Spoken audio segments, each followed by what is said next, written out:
haven't beaten my meat in 3 years. And yes, the title is not cap, as most of you guys might be assuming. And the only way that I've been able to do this is God and mad self-control. Look, before I stopped beating my meat, bro, I was addicted to it. You know what I'm saying? And it still is a struggle for me even to this day. I might not physically beat my meat, you know what I'm saying? But even in the Bible it says, he who looks at a woman with lust has committed adultery with her in his heart. You know what I'm saying? So for me, it's more of a heart issue now, and I'll get into that later in the video. But lust and finding validation in women has always been a thing I struggle with. I don't know where it started. I don't know how it came up. But ever since a little kid, I can remember, you know what I'm saying, hiding from my parents in their closet, just watching bad videos, you know what I'm saying? Things that I shouldn't be watching. Every time a girl popped up on TV that was bad, like Megan Fox and Transformers, you know what I'm saying? You kind of get turned on as a kid type thing. And I didn't even know growing up, like, this was something that would spiral and get out of control. And the first instance that I can think of me actually discovering, like, beating my meat was when I was in grade 4 or grade 3 or something like that. One day I woke up and I just randomly started humping my pillow, bro. Like, just to keep it 100% honest with y'all. One day I just started doing that and I felt good, and I just started doing it over and over again. And it got to the point where I felt like this wasn't good for me type thing.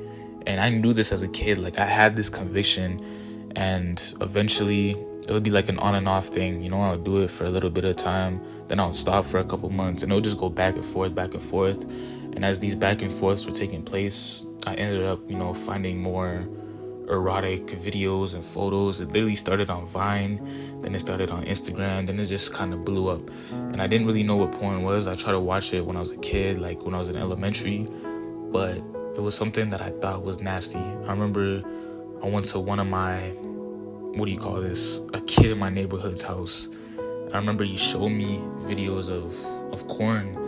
And I remember when he showed me that, bro, that literally traumatized me. That literally scared me.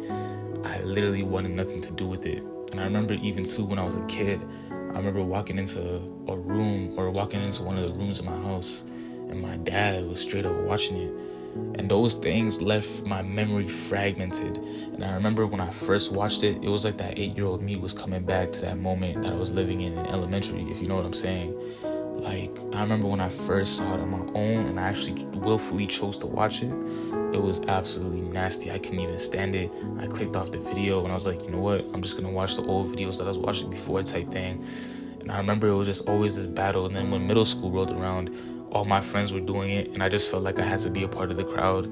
Like, the way that I heard it was like, if you don't do it, you're not a man type thing. So I remember just wanting to do it, trying it, never really worked out for me. And then one day, you know what I'm saying, I was doing it.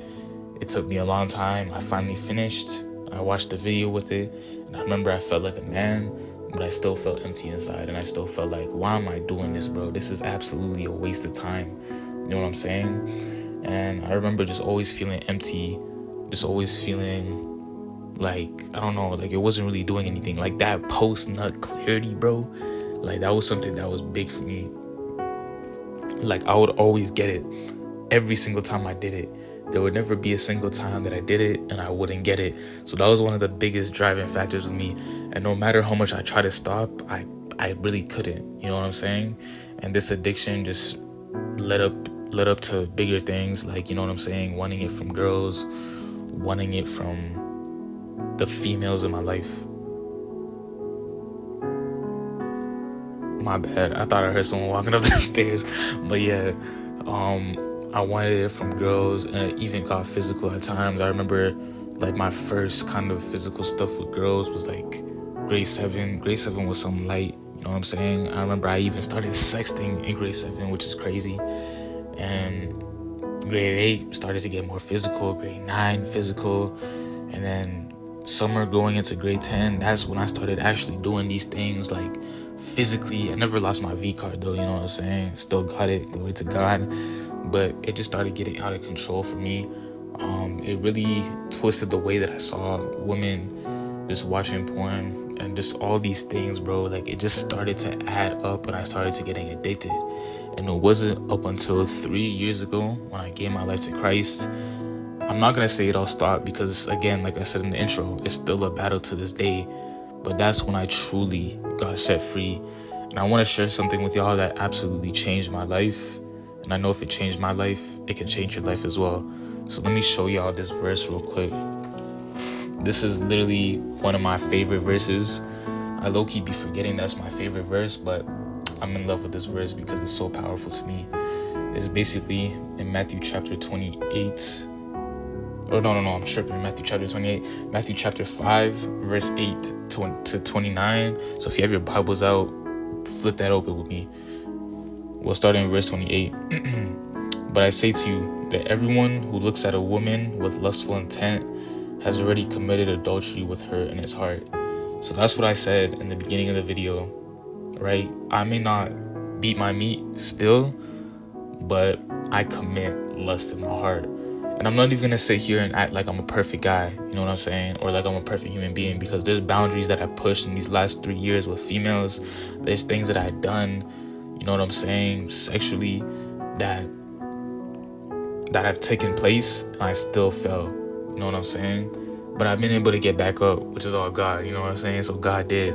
And even right now, bro, it's a battle in singleness because I do want to get married and it's a fat desire in my heart. But I don't want to get married for the sake of, you know what I'm saying, doing it. So, you know what I'm saying? Let's get into it. Let's get into more of the word. It says in verse 29, if your right eye causes you to sin, tear it out and throw it away. For it is better that you lose one of your members than that your whole body be thrown into hell. And if your right hand causes you to sin, cut it off and throw it away. For it is better for you to lose one of your members than for your whole body to go into hell. And I remember when I first heard that verse, bro, it convicted me. It spoke literally to my soul. And basically, let me break this down for y'all. If y'all think Jesus is talking literally like he actually wants you to cut off your arm, actually wants you to pluck out your eye, don't go there, because that's not what he's talking about. And I know when I read this, I kind of raised my eyebrow. I was like, what? But then God revealed to me, and I don't really say God reveals things to me much, not anymore, but I felt like God was speaking to me so clearly after watching videos about this, because this is literally the answer to your lust problem. This is the answer to your lust problem, bro. You know what I'm saying? If porn causes you to stumble, if porn causes you to fall, if porn causes you to beat your meat, if porn causes you to have sex outside of marriage, if porn causes all these things, then you gotta cut it off. It's simple as that. You know what I'm saying? So Jesus is talking about here, literally cut off your arm. And again, it's not literal. Let me break this down again. Basically, what he means is that you need to find the root problem to where this happens or where this starts. So if you're beating meat just to find pleasure in it, bro, there's a bigger problem in your heart than that. If you're beating your meat because you get easily tempted, then delete social media. You know what I'm saying? So let me tell y'all what my story and where I really hold on, bro, I'm stuttering. Let me explain to y'all what happened to me. So basically, when I read this verse, I applied it to my life as, okay, if I need to pluck out my eye, if I need to cut off my arm, to me that means I need to unfollow the OnlyFans girls or the IG models that I was following at the time. So that's exactly what I did. I unfollowed all of them, and then when I realized that wasn't enough, it was down to me to delete the app. And then I went on TikTok, I still had the same content, then I had to unfollow some people, and then I didn't really delete TikTok because I never really struggled with lust on TikTok. But after unfollowing, after deleting, bro, that really changed my life. And bro, my camera's about to die, or I only have 1 minute left on this camera. But I just wanted to say before we end this video, if God can do it for me, he can do it for you. And again, Matthew chapter 5, verse 28 to 29 is what changed my life. And I pray that this breakdown and this explanation can change yours as well. Yeah, bro, God's got you. Learn some self-control. Self-control is one of the fruits of the spirit. It's not worth it, bro. It is literally not worth it. That's my story again, y'all. If y'all know me by one thing, just know that what God did for me, he can do for you. So I'm gonna just keep chatting until this camera dies. But look, don't do it, bro. Don't go to that shorty's crib. Don't watch that video. Don't be your meat. And I know nighttime is probably the best time to do it, but bro, just go to sleep, fam. You do not need it. But yeah, I'm just waiting for the camera to die, but it's not dying. But yeah, it's okay, it's gone. Alright, I'm gonna catch y'all later. Stay tuned for the next video. New videos weekly. This is my first time doing actually a talking head video like this, so let me know if you guys rock with it. Let me know if you guys enjoy it. That's my story. Let me know if y'all want more stories. God bless.